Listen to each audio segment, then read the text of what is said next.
Hello बच्चों, आज हम लोग डिस्कस करेंगे कोलिगेटिव प्रॉपर्टीज के बारे में कि सॉल्यूशन की कोलिगेटिव प्रॉपर्टीज क्या होती हैं और उसको हम लोग कैसे कैलकुलेट करते हैं। तो सबसे पहले बात करते हैं कि कोलिगेटिव प्रॉपर्टीज हैं क्या।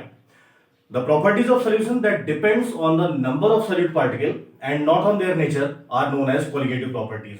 मतलब यहाँ पे केवल नंबर का इंपॉर्टेंस है, नंबर इंपॉर्टेंट है, उनके नेचर से मतलब नहीं है। नेचर का क्या मतलब हुआ कि जैसे मान लीजिए आपके पास 1 मोल ऑफ यूरिया सोल्यूशन है, या 1 मोल ग्लूकोज का सोल्यूशन है, 1 मोल सुक्रोज का सोल्यूशन है। ये तीनों अलग अलग टाइप के मॉलिक्यूल होते हैं। 1 मोल जब मैंने बोला तो ऑब्वियस बात है कि इनके सबके अंदर जो क्वांटिटी होगी वो एवोगैड्रो नंबर के बराबर होगी, लेकिन इन सारे मॉलिक्यूल का मॉलिक्यूलर वेट अलग है। एक रिलेटिवली छोटा मॉलिक्यूल है, थोड़ा उससे बड़ा है, उससे बड़ा, ठीक है। जैसे यूरिया का मॉलिक्यूलर वेट है 60, ग्लूकोज का मॉलिक्यूलर वेट है 180, सुक्रोज का 342। तो अगर आप देखें तो ये सारे मॉलिक्यूल अलग अलग साइज के हैं, थोड़ा बड़े हैं, लेकिन यहाँ पे हमें साइज से मतलब नहीं है, उनके शेप से मतलब नहीं है, वो मॉलिक्यूल है, आयन है या पार्टिकल, कोई मतलब नहीं। आपको सिर्फ ये देखना है कि नंबर कितना है। तो 1 मोल यूरिया अगर आप ले रहे हैं तो उसके अंदर भी एवोगैड्रो नंबर ऑफ पार्टिकल है, और 1 मोल सुक्रोज आप ले रहे हैं तो उसके अंदर भी एवोगैड्रो नंबर ऑफ पार्टिकल है। तो सीधी सी बात यह है कि जो property 1 mole of urea solution show करेगा वही property 1 mole of sucrose solution show करेगा। रीजन इज कि दोनों में नंबर ऑफ पार्टिकल बराबर हैं। तो ऐसी प्रॉपर्टीज जो नंबर ऑफ सल्यूट पार्टिकल पे डिपेंड करती हैं, उनके नेचर पे नहीं। नेचर से मेरा मतलब ये होता है कि जो सल्यूट है वो आयनिक फॉर्म में है, मतलब आयन है, मॉलिक्यूल है, एटम है, इससे कोई मतलब नहीं। आप बस ये देखो कि पार्टिकल कितने हैं, ठीक है। एक छोटा सा मैं जनरल एग्जांपल दे रहा हूं। किसी भी स्कूल की फीस आप देखिए, आप मान लीजिए 12th स्टैंडर्ड में है, तो 12th क्लास में जितने भी स्टूडेंट आपके साथ में होंगे उन सबकी फीस कोलिगेटिव प्रॉपर्टी है। रीजन, अब कोई बच्चा मोटा है, पतला है, लंबा है, नाटा है, गोरा है, काला है, सबकी फीस एक जैसी होती है। ऐसा नहीं होता कि पतला वाला बच्चा कहेगा साहब हम आधी फीस देंगे, या मोटा वाला कहेगा इसकी दुगना फीस लगेगी, ऐसा नहीं है।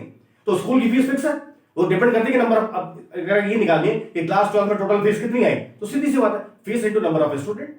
यहां पे इससे कोई मतलब नहीं कि वो स्टूडेंट कैसा है, टॉपर है या एवरेज है या डफर है, कोई मतलब नहीं। The same thing is here, आपको केवल नंबर ऑफ सल्यूट पार्टिकल को फोकस करना है, राइट। तो मैंने क्या बोला, the properties that depends on number of solute particle and not on their nature are known as colligative properties। और इस चैप्टर में हम बेसिकली इन 4 colligative properties को डिस्कस करते हैं। The first is relative lowering of vapor pressure, second is elevation of boiling point, third is depression of freezing point, and last is osmotic pressure। तो सबसे पहले हम बात करते हैं relative lowering of vapour pressure की। ये होता क्या है, इसको कैसे कैलकुलेट करते हैं। तो इससे पहले कि हम ये प्रॉपर्टीज स्टार्ट करें, एक बेसिक चीज जो मैंने वेपर प्रेशर वाली वीडियो में आपको बताई थी, एक बार मैं छोटा सा क्विक रिकैप करा देता हूं कि मान लो आपके पास 2 बीकर लिए हैं, आपने ये 2 बीकर ले रखे हैं, और एक बीकर के अंदर आपके पास से प्योर सॉल्वेंट है, मान लो आप यहाँ पे सॉल्वेंट है, और इसमें आपने कोई नॉन वोलेटाइल सॉल्यूट मिला के उसको सॉल्यूशन में कन्वर्ट कर लिया है। तो एक बीकर आपका सॉल्वेंट का हो गया, दूसरा बीकर आपका सॉल्यूशन का हो गया। ये बात हम लोग डिस्कस कर चुके हैं कि सॉल्वेंट का जो वेपर प्रेशर है, मतलब प्योर लिक्विड का जो वेपर प्रेशर हम लोग लेते हैं, इसको P नॉट से रिप्रेजेंट करते हैं, और जो सॉल्यूशन का वेपर प्रेशर हम लोग लेते हैं इसको PS से रिप्रेजेंट करते हैं, राइट। वेपर प्रेशर वाली वीडियो में ये हम लोग डिस्कस कर चुके हैं कि हमेशा याद रखिए, हमेशा vapour pressure of pure solvent is greater than vapour pressure of solution. ये फैक्ट होता है। अगर आपके पास प्योर सॉल्वेंट का जो वेपर प्रेशर है वो आप ले लें और सॉल्यूशन का वेपर प्रेशर ले लें, तो न्यूमेरिकली भी आप ये फाइंड आउट करेंगे कि vapour pressure of solvent is greater than vapour pressure of solution having non volatile solute, right. अब हम आते हैं अपने कंसर्न प्रॉपर्टी पे, relative lowering of vapour pressure. How we are going to calculate this. See, P naught क्या है, vapour pressure of pure solvent, PS क्या है, वेपर प्रेशर ऑफ सॉल्यूशन। तो अगर आप vapour pressure of pure solvent से vapour pressure of solution minus कर दो, घटा दो, तो ये जो फैक्टर बनता है P not minus PS, this factor is known as lowering of vapour pressure. और इस लोअरिंग ऑफ वेपर प्रेशर वाले फैक्टर को अगर आप vapour pressure of pure solvent से डिवाइड करते हैं, तो ये जो कलेक्टिव फैक्टर आपके सामने है, ये वाला P not minus PS upon P naught, इस फैक्टर को हम बोलते हैं relative lowering of vapour pressure. And according to Raoult's का जो स्टेटमेंट है वो ये था कि relative lowering of vapour pressure is equal to the mole fraction of solute. X mole fraction हो गया, और हम मान लेते हैं कि जो हमारे पास सॉल्यूशन है जिसमें हमने कंपोनेंट A और B को मिला के बनाया है, तो A को हमने कंसीडर कर लिया ये सॉल्वेंट होता है, और B को हमने कंसीडर कर लिया ये सॉल्यूट होता है। पूरे चैप्टर के लिए आप याद कर लो, बड़ा आसान रहेगा, मैंने पहले ही बताया हुआ है। तो हमने यहाँ पे लिख दिया XB, आप चाहो तो X सॉल्यूट लिख लो, कोई इशू नहीं है, ठीक है। तो ये स्टेटमेंट बन गया हमारा कि relative lowering of vapour pressure is equal to the mole fraction of solute. अगर हम इसको थोड़ा सिंप्लीफाई कर ले तो हमें क्या मिल जाएगा, हमें मिल जाएगा P not minus PS upon P not. अभी जो मोल फ्रैक्शन ऑफ सॉल्यूट है इसको हम ले सकते हैं number of moles of solute, NB आप कर लो, upon total number of moles of solution, तो NB plus n A for solvent, तो सॉल्यूट के मोल्स प्लस सॉल्वेंट के मोल्स, टोटल सॉल्यूशन के मोल्स आ जाएंगे। तो ये जो आपके सामने इक्वेशन यहां पे आ गई, ये ऊपर वाली इक्वेशन से इक्वेशन नंबर 1 का एक सिंप्लीफाइड फॉर्म बन गया। ठीक है, सिंप्लीफाइड। अब यहां पे अगर हम ये मान लें, एज्यूम कर लें, if solution is dilute, very dilute, if solution is very dilute, तो डाइल्यूट का मतलब क्या है भाई? डाइल्यूट का मतलब यह है कि इसके अंदर सॉल्यूट की क्वांटिटी कम है। तो हमने क्या करना है यहां पे कि जो डिनोमिनेटर का हमारा फैक्टर है इक्वेशन 2 का, यहां पे हम सॉल्यूट के मोल को इग्नोर कर दे रहे हैं, just to simplify the fraction, और कोई लॉजिक नहीं होता। अगर हम ये मान लें कि सॉल्यूशन हमारा डाइल्यूट है, तो इक्वेशन 2 में हम सॉल्यूट के मोल को इग्नोर कर देंगे डिनोमिनेटर से, और हमारे पास जो इक्वेशन आ जाएगी that is like P not minus P S over P naught, this is equal to N B upon N A. आप देख लो, ये इक्वेशन आ गया आपके पास, इक्वेशन 3। अब बेसिकली क्या होता है बेटा, न्यूमेरिकल लगाते समय अगर एक जनरल सॉल्यूशन की बात की जा रही है, तो न्यूमेरिकल लगाते समय you are suppose to apply equation 2, right? और अगर डाइल्यूट सॉल्यूशन की बात हो रही है, then you are suppose to apply equation 3। Clear? ध्यान से समझिएगा, अगर कुछ भी नहीं है, जनरल बात हो रही है, कोई सॉल्यूशन की बात है, तो सॉल्यूशन में आप इक्वेशन 2 अप्लाई कर दो। लेकिन अगर मेंशन है कि डाइल्यूट सॉल्यूशन है, then you are suppose to apply equation 3। ठीक है?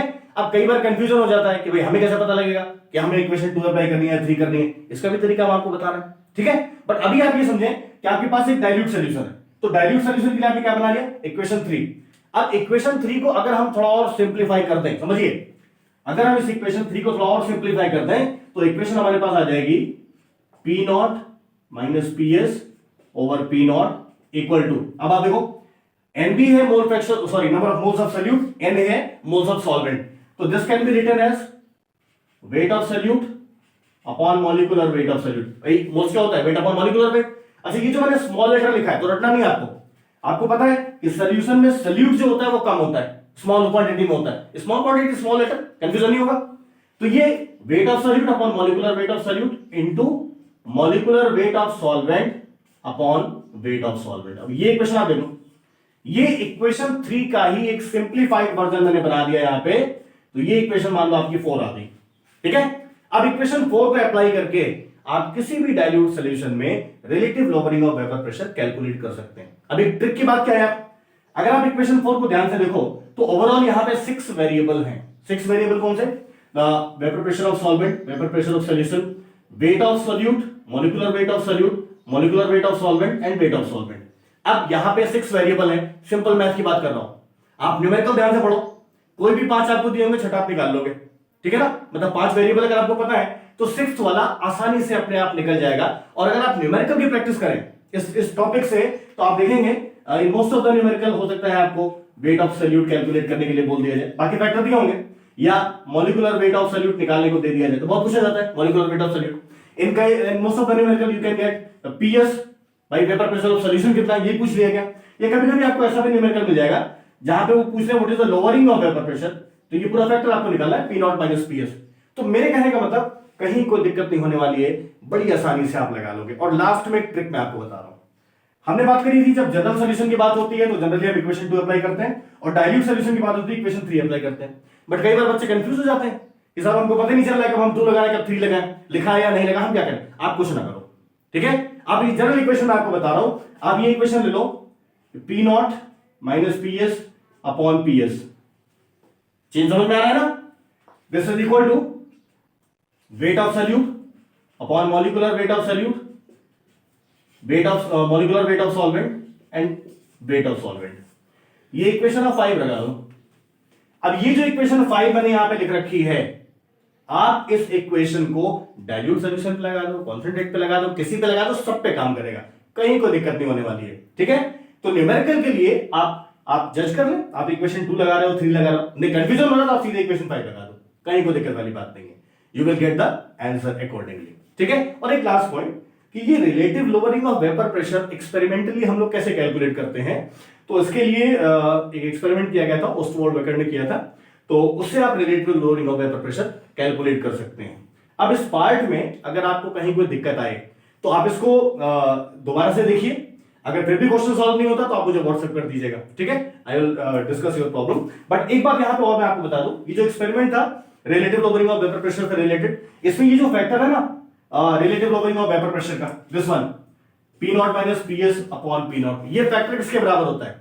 ओस्टवार्ड वेकर एक्सपेरिमेंट की अगर हम बात करें तो आप याद कर लो, छोटा सा है, P not minus P S upon P naught means relative lowering of vapour pressure is equal to the loss in the solvent bulb upon loss in the solvent bulb plus loss in the solution bulb. याद रखना, relative lowering of vapour pressure is equal to the loss in the solvent bulb, जो भी उसके मास में या wait में loss हो रहा है, upon loss in the mass of solvent bulb plus loss in the mass of solution bulb. Values दे रखी होंगी, आप आसानी से निकाल सकते हैं, ठीक है। Thank you.